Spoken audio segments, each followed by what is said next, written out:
자, 오늘 신문 대 신문, 경향신문과 조선일보를 비교해 보겠는데요. 경향신문, 김학의 수사, 박정권 외압 의혹이 있다. 이런 내용을 부각하고 있고요. 조선일보는요. 전 울산시장, 경찰이 울산시장 관련해서 지난 지방선거 때 수사를 했거든요. 무리한 수사 지적이 나온다. 이렇게 또 이 기사를 부각하고 있습니다. 두 개의 기사, 속도를 내서 좀 비교해 보겠습니다. 먼저 경향신문입니다. 2013년 김학의 수사팀 지휘부 한 달 만에 모두 교체. 박근혜 정권 외압 의혹이다. 이렇게 돼 있습니다. 경찰 수사국 1, 2인자 등 전보조 합천 청와대 불편한 신기 표출했다. 뭐 이렇게 되고 있고요. 당시도 이례적인 인사로 뒷말이 있었다. 뭐 이런 겁니다. 지금 그 당시 상황에 대해서. 다음 기사 보여주시죠. 조선일보는 또 이 기사를 또 아주 강조를 하고 있습니다. 경찰 물중도 없이 전 울산시장 김기현 전 울산시장을 말합니다. 측근 기소 요구 5차례 보안 지시도 무시했다. 검찰에서 나오는 얘기입니다. 이 얘기는요. 검찰이 99쪽에 이른 불기소 결정문 이런 걸 작성을 했는데 거기에 보면은 이런 내용이 있다는 겁니다. 보안 지시도 무시했고 물중도 없이 뭐 기소 요구를 했다.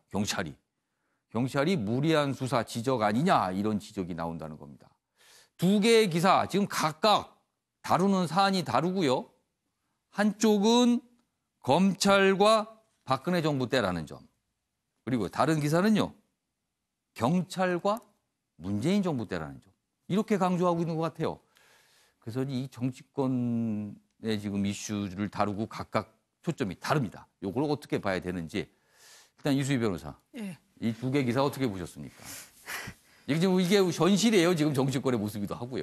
예, 뭐 지금 경제나 북핵 문제가 더 중요한 것 같은데 네, 자꾸 이런 예. 과거 물론 이거는 예. 잘못됐던 예. 뭐 조직적인 은폐라든가 이런 게 있다면 당연히 그거는 다시 조사해 볼 만합니다만은 이게 이제 표적이 어디로 가 있냐가 이제 대충 각각의 표적이 다른 것 같아요. 예, 지금. 그러다 보니까 좀 피곤한데요. 예. 저는 이게 이제 김학의 수사팀이 한 달 만에 교체가 됐다. 이게 이제 예. 당시 경찰의 정기 인사와 어떻게 이제 연관되어 있는지 좀 봐야 될 것 같고. 근데 뭔가 이상한 건 이상하죠. 김학의 전 차관 그 수사와 관련해서는 뭐 그거는 저는 진상조사단의 그 조사를 예. 좀 더 봐야 되겠습니다. 예. 그런데 그다음에 또 하나는 이제 이 김기현 전 울산시장. 예, 전 울산시장의 경우에는 지금 거기 그 불기소 결정문에 보면 예. 2017년 12월에 경찰청에서 울산경찰청으로 첩보를 줘요.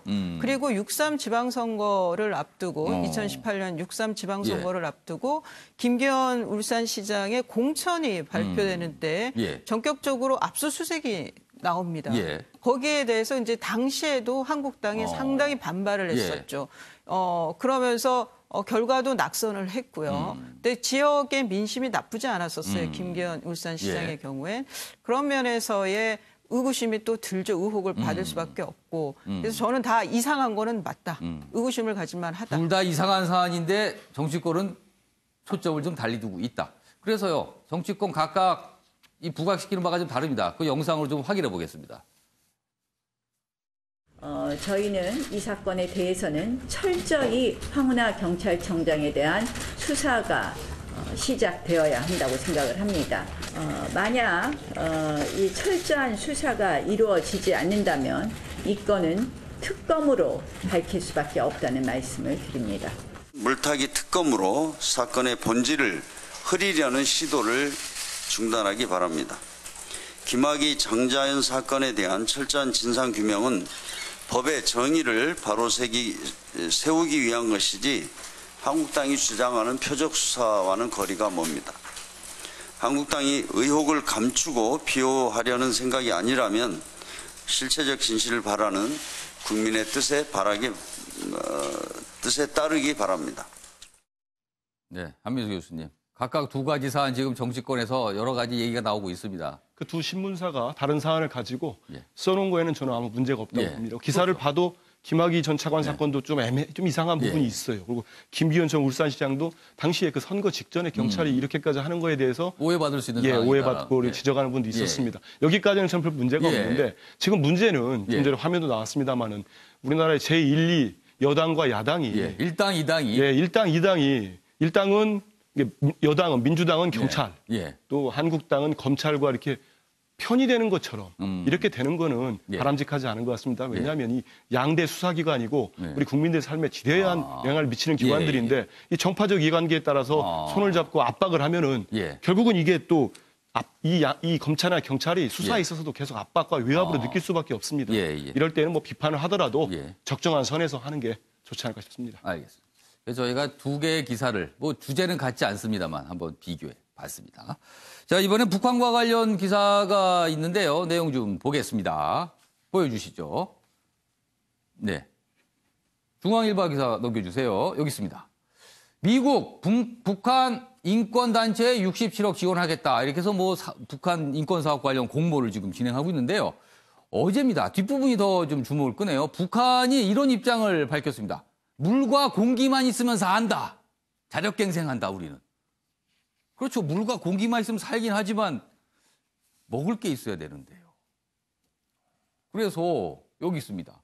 뭐 트럼프 정부는 북한 인권 내세우면서 본격적으로 뭐 압박을 하는 모양새고요. 반면에 북한은 자력갱생 내세우면서 맞서고 있습니다. 북한의 입장 여기 있습니다. 여기 보시면요. 어제 북한 노동신문이요. 200자 원고지 50장 분량으로 아주 장문의 정론이라는 이름으로 글을 썼는데 이렇습니다. 물과 공기만 있으면 얼마든지 살아갈 수 있다는 강의한 정신은 믿음이 없이는 불가능하다. 그 믿음은 위대한 수령만이 줄 수 있다. 이러면서 뭔가 뭉치자. 이런 얘기를 해요. 윤경호 의원님. 북한의 저 성명은 대내용이죠. 대외용이라기보다는 북한이 가장 아픈 아킬레스건은 사실 인권 문제입니다. 매년 유엔에서 인권 보고서가 채택이 되고 있고요. 그다음에 미 국무부는 북한 인권 관련 활동을 하는 단체, 국내, 국외, 미국을 기준으로 전 세계를 상대로 매년 지원하는 거를 이렇게 공고를 해서 지원을 해줍니다. 이건 뭐 어제 오늘 이루어지는 게 아니고요.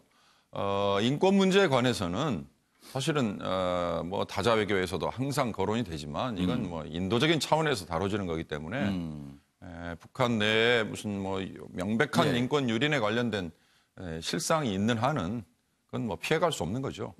다만 갑자기 자력갱생 얘기한 거는 북한도 역으로는 제재가 굉장히 심해서 어렵다는 거를 지금 반증해주는 그런 또 역설적인 것도 있습니다. 힘들다는 표현일 수도 있겠네요. 그렇습니다. 이례적으로 힘들다고 저렇게 공개적으로 얘기하는 것도요. 자, 이번엔 사진 속에 담긴 사연을 들어보는 순서입니다. 박지랑 아나운서의 이슈 컷 보시죠. 이슈들을 사진으로 살펴보는 시간 이슈컷입니다. 첫 번째 이슈 태그부터 살펴보겠습니다. 첫 번째 이슈 태그는 테러입니다. 하얀 옷을 입은 남성 옆으로 자동차가 보이는데요. 불에 탄 듯 형체를 알아보기 어렵습니다. 맨 왼쪽으로는 소방관으로 보이는 남성이 뭔가를 설명하고 있습니다.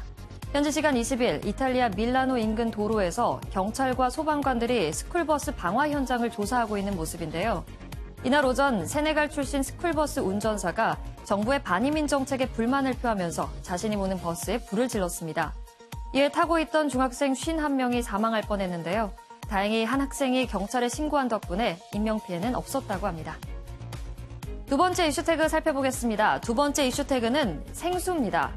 여기 물고기 3마리가 그려진 생수병이 있습니다. 워터라는 글자 밑엔 영어로 중국 제조가 아니다라는 글씨가 적혀 있는데요. 남아프리카 공화국에서 판매 중인 생수 상표입니다. 이 제품을 만든 회사는 모든 상품에 중국 제조가 붙어 있어서 차별화를 위해 이 상표를 썼다고 밝혔는데요. 하지만 이를 두고 중국 누리꾼들의 의견은 갈리고 있다고 합니다. 마지막 이슈 태그 살펴보겠습니다. 마지막 이슈 태그는 초상화입니다. 모자이크 처리된 한 남성이 초상화 2개를 벽에서 떼어내고 있습니다. 북한의 김일성 주석과 김정일 국방위원장의 초상화인데요.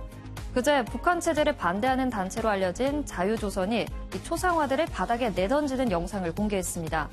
이 단체는 2017년 사망한 김정남의 아들을 보호하고 있다고 주장하면서 세상의 존재를 드러냈는데요. 이달 초엔 북한을 대표하는 임시정부 건립을 선언한다고 밝히기도 했습니다. 지금까지 박진아의 이슈컷이었습니다. 네, 뭐 이슈컷까지 봤고요. 아침의 매일경제 오늘은 여기까지입니다. 시청해주신 여러분 고맙습니다.